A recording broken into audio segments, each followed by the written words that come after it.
Hi everyone, Jesse here with eTrailer. Today we'll be taking a look at, and I'll show you how to install the Curt custom fit trailer wiring on our 2025 Ford Bronco Sport.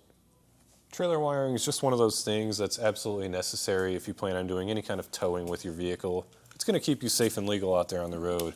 What it does is sends a signal from the vehicle to your trailer to make those lights function properly. So that means your turn signals, your tail lights, and your brake lights. Here's a closer look at our trailer wiring installed on our neighbor's vehicle. We did opt to install a permanent bracket, which we have available here at eTrailer.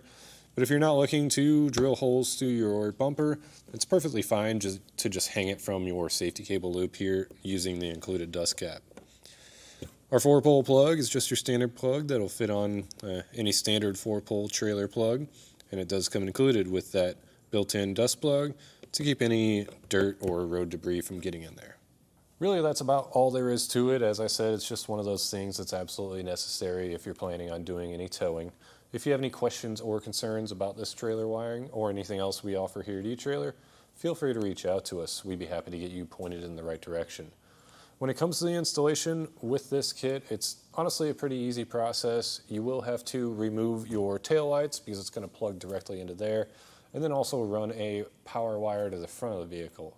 So if that's not something that you're looking to do yourself, check out our dealer locator. You can find someone local to you that would be happy to get you set up. If you are looking to see how this gets installed, then follow along and I'll walk you through the process. We'll begin our installation by removing both of our tail lights. So we'll just come here to our driver's side tail light. This black plastic panel will just pop straight out. You just want to make sure you're pulling straight back. And behind that is two 10mm nuts. We'll get those removed.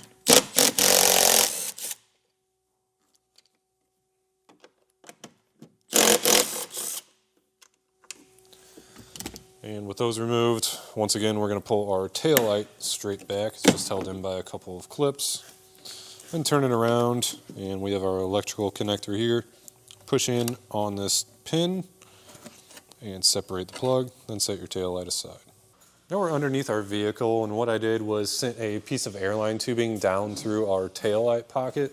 And you could use a piece of a clothes hanger, just whatever you have that we can use to fish these wires. I taped our driver's side plugs down to that airline hose, and the driver's side is going to be this yellow, brown, and red one. And now we'll just fish this up. This is a pretty tight spot that it has to get up into, so it will help to kind of guide it along the way to get around anything. But then we'll pull it up and we can plug it into our tail light. Now that we have our plugs in our tail light area here, we can plug in the female end to the male end on our factory wiring. This other end will plug straight into our tail light. So now we're left with the rest of our wires and our black box. This black box will eventually get tucked up out of sight, but before we do that, I want to extend our power wire out, which is this black wire here.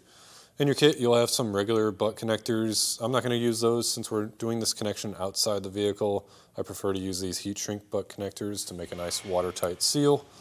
But we'll take the extra black wire that's in our kit, strip off the end of that, then insert it into the other end of our butt connector and crimp it down. This wire will eventually get ran up to the front of the vehicle where our battery is located, and I'll also go through with a heat gun and make that heat shrink butt connector work.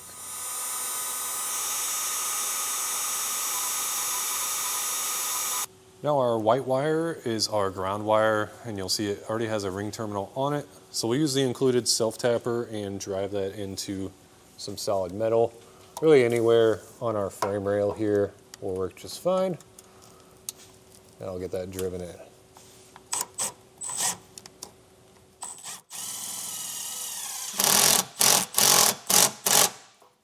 Now we can tuck our black box up. There's this kind of support bar that comes down from our fascia.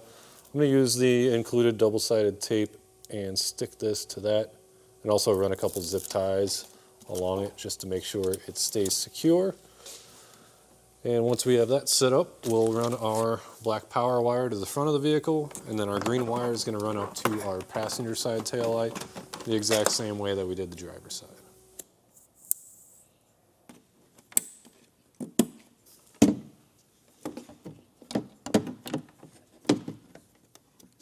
I've routed our power wire, and I'll just kind of show you the route that I took. Our main goal is to stay away from hot or moving parts, so all of our exhaust and suspension. So it comes out from here up above our subframe, and I'll get everything tightened up and zip tied down. But once we pass all of our rear suspension, we're really just following this skid plate here. So what I did was took off the 10mm nuts that are holding it in just to kind of tuck our wire inside there. And then I fished it across to the middle here. And to get up into our engine bay, we'll use that same airline technique to fish it back up to where our battery is. We have our power wire right here next to our battery now, so I just cut back some slack, stripped the end, and crimped on another heat shrink butt connector. Then we need to tie in our fuse holder. So this will come as a loop, just cut it about halfway, then strip off both ends. One of these ends will go into our butt connector, and the other end will get a ring terminal that'll allow us to connect it to the battery. So our ring terminal, we'll just crimp that on. Get this other end connected to our extension wire. Crimp that. And then for our connection to the battery, we have a couple options here. I'm just going to use the one closest to our actual terminal. It's going to be a 13mm nut. Remove that and slip our ring terminal over that stud and reinstall the nut.